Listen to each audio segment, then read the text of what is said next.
You think you know yourself, but you don't. The truth is that you live on the surface of yourself, repeating the same emotional routine every day, like the captain of a ship unaware that there is an entire ocean beneath the hull. It's easier that way, isn't it? Pretending that you're in control, while avoiding looking into the depths where the parts of you that you never wanted to find lie. I used to live like that too, until I realized that my true self was not what I showed to the world, but what I was afraid to face. Nietzsche said that the human soul is a labyrinth, and few have the courage to enter it without guarantees of returning. Most prefer to walk in the light of day, unaware that deep down, it is in the shadows that transformation happens. That was when I decided to get off. Not to prove anything to others, but to find out if there was any real integrity behind the image I had built up. And what I found was not only my personal history, but a silent heritage. Cultures buried within me. Archaic instincts that had survived despite centuries of civilization. Forces that could either destroy me or make me unbreakable. You don't come down with impunity. The chaos I found was not just made up of memories but of inherited layers. I carry the civilized man and the archaic animal in the same body. Nietzsche called this instinctive side the inner beast. Forces that if repressed rot and poison, but if integrated, become fuel to live with intensity. My conscience is fragile. It is in ancient instincts in the divine animal that I found a more accurate compass. Inside me there is no unity. There is a whole city of competing voices.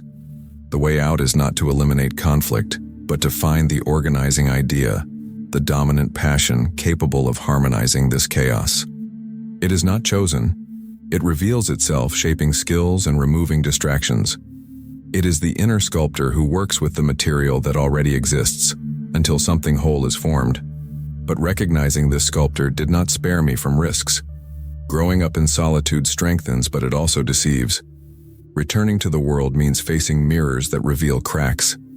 I discovered that my sense of history was my foundation. Without roots, I would lose myself in a blind search for novelty. I carry centuries within me. My freedom is not to deny this heritage, but to choose what to do with it. Over time, I realized that my greatest enemy was not failure, but self-betrayal. Every gesture became part of a work that I spend my life completing. I don't fight to beat others, but to not lose my integrity in the process. Becoming who I am is not about erasing chaos, but taming it. It is not about burying the past, but deciding which roots to keep. I always knew that there was more inside me than what I showed the world. It wasn't just about hidden thoughts or repressed emotions. It was about entire layers of my psyche that I had never dared to touch. Nietzsche said that the human soul is like a labyrinth, where each door open reveals 100 more, and in each dark corridor lurks a minotaur ready to devour us. Most people prefer to live on the surface, floating in the warm tranquility of what they already know. Not me. I wanted to go down, but you don't go down unpunished. Exploring one's own chaos requires a courage that borders on folly, because there are no guarantees of return. What I found were not only personal memories, but ancient echoes, impulses that were not born with me, but which I carried as a legacy. Within me pulsates the history of dead cultures, buried traditions and instincts from prehistoric times. I carry the civilized man and the archaic animal in the same body. Nietzsche called this instinctive side the inner beast, primordial forces that, if repressed, rot and poison us, but if integrated, become fuel to create, fight, and live with intensity. It was at this point that I realized the mistake of trying to be purely rational. My consciousness is fragile, a limited organ. It is in the ancient instincts, in the divine animal, that a more accurate compass for certain decisions lies, the same one that guided my ancestors when the world was hostile and uncertain. However, this abundance of internal forces is also a constant war. Within me there is no unity. There is a whole city of competing voices, desires that ally and betray each other, impulses that clash like rival factions.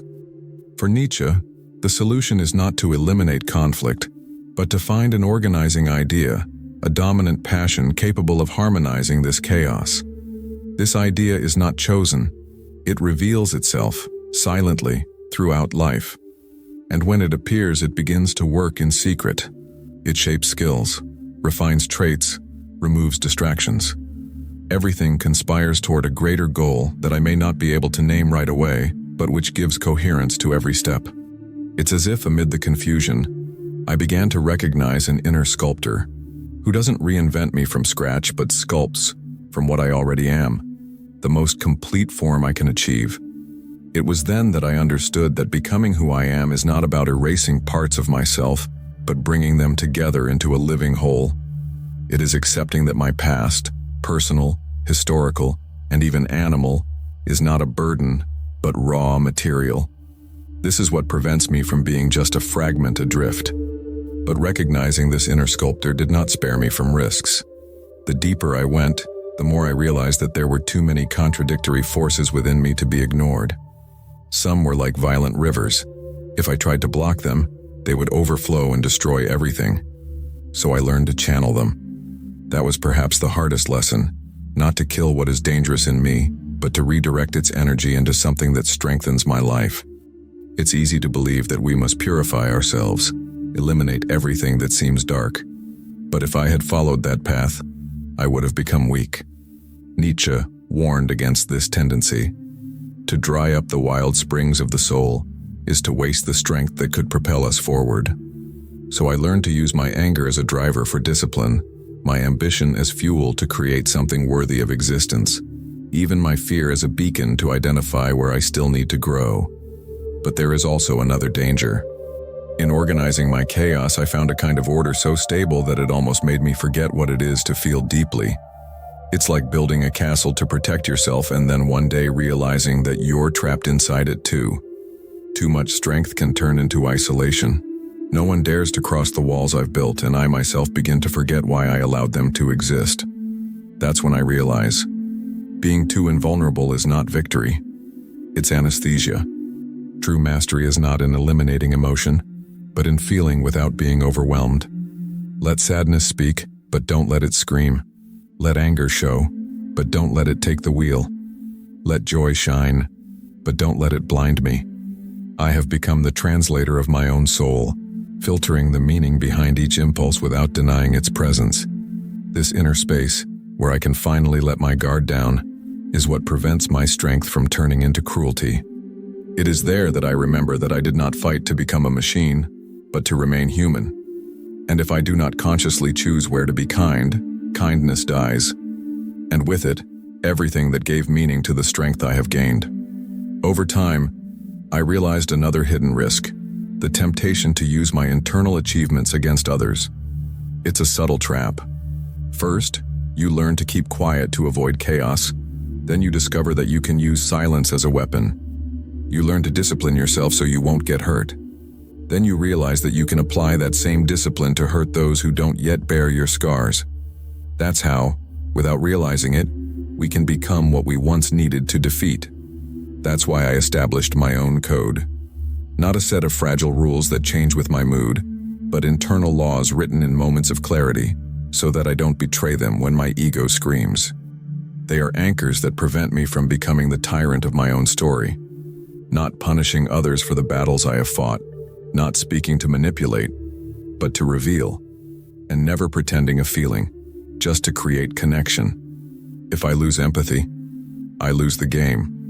This code works like a leash that keeps the monster under control, because when no one can stop me, I am the one who needs to learn to stop.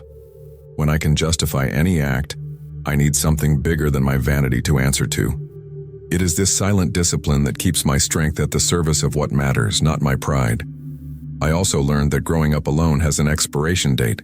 It is possible to grow stronger in solitude, but sooner or later, we need to return to society. Not to depend on others, but to test whether the strength we have built survives outside the cave. There is no point in having control over oneself if that control evaporates in the face of a hurtful glance or a silence that rejects us.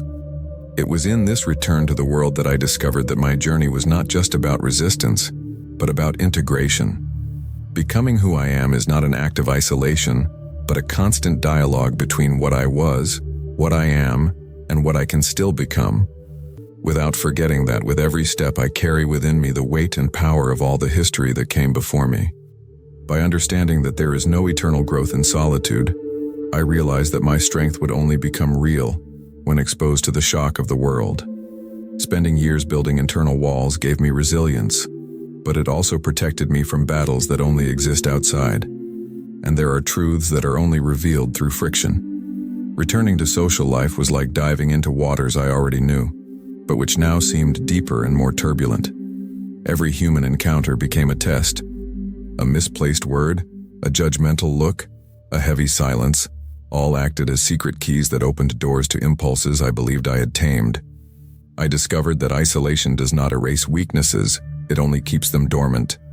Nietzsche said that the psyche is a chaos of forces that need to be brought together under an organizing idea. This idea, when still in its infancy, is like a flame protected from the wind. But in the world, it is tested by storms. And that's when I realized that harmonizing my chaos was not the end but the beginning.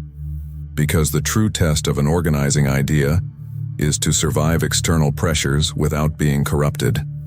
It was at this stage that Nietzsche's historical sense ceased to be a distant theory and became a practical tool. Without deep roots, I felt vulnerable to dispersion, to the eagerness for novelty that feeds emptiness, to constant movement that leads nowhere. I understood that self-knowledge is not just introspection, but also the awareness that I carry within me centuries of humanity. The customs, myths, fears, and achievements of all who came before.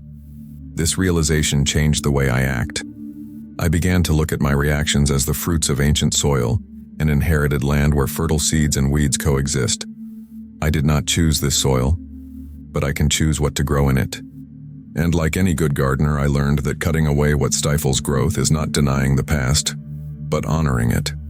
When this view took hold, I stopped reacting to the world as if I were always defending myself. My actions became more than responses. They became affirmations. Every word, every gesture, every silence began to carry a different weight. The weight of someone who knows that they are shaping, little by little, a work that will only be completed on the last day of their life. And that is precisely why rushing lost its meaning. I realized that my challenge was no longer to beat others or prove something. It was not to betray myself in the process, because everything I have built so far can crumble if I forget that my greatest commitment is not to victory but to the integrity of who I am becoming. Getting here has made me understand something that no single book, no technique, and no external victory could ever teach me. Becoming who I am is not a final destination, but a state of constant awareness. It's like standing in front of an unfinished sculpture, knowing that every choice, every silence, and every confrontation will mark another line in the marble. And that sculpture is never safe. All it takes is a moment of distraction for me to fall back into old patterns, for the strength I have gained to turn into hardness, for the silence I have learned to master to become indifference. That is the danger, believing that I have already won. The truth is that there is no finish line. There is only the responsibility to sustain, day after day, what I have fought so hard to build. This journey has not been about erasing chaos, but about taming it. It has not been about burying the past, but about choosing which roots to keep alive. And above all, it has not been about having power over others, but about not becoming a slave to my own strengths. Every day I realize that there is a huge difference between being strong and being unbreakable. Being strong is resisting pressure. Being unbreakable is learning to bend when necessary, without losing your center. That's why the biggest battle isn't against the world. It's against the internal impulse to betray myself, to abandon my own code when the temptation to give in to my ego seems more comfortable. If you also feel that you carry this labyrinth of forces within you, a place where the wild animal and the patient architect dwell, where the past speaks loudly and the future whispers, then don't let it die in theory. Bring this transformation into practice. Like this video and subscribe to the channel to continue this conscious descent with me. If you want to further strengthen this quest, leave a donation of any amount. It is this gesture that keeps this investigation alive and allows me to continue exploring the deep zones where philosophy and life meet. And don't leave without making a commitment. Write a word in the comments that will be your personal seal on this journey. Tamed chaos, firm roots, or integrity. Choose the one that best describes where you are right now, or the direction you are heading in. When you write it, it won't just be a comment. It will be a public declaration that you are not just passively watching, but committing to yourself that you are ready to become who you are.